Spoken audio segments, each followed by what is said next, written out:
যুক্তরাষ্ট্রের ডালাসে ঘটে গেছে এক নৃশংস হত্যাকাণ্ড।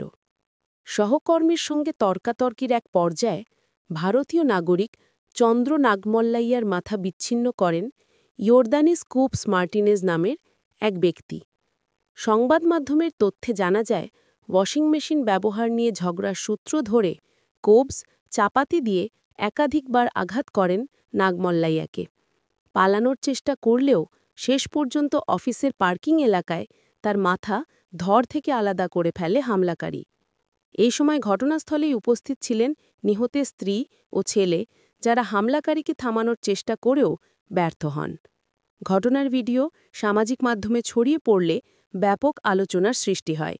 পরবর্তীতে পুলিশ অভিযুক্ত কোবস মার্টিনেজকে গ্রেপ্তার করে। ভারতের হাইকমিশন এই হত্যাকাণ্ডের তীব্র নিন্দা জানিয়েছে এবং ভুক্তভোগী পরিবারকে সহযোগিতার আশ্বাস দিয়েছে।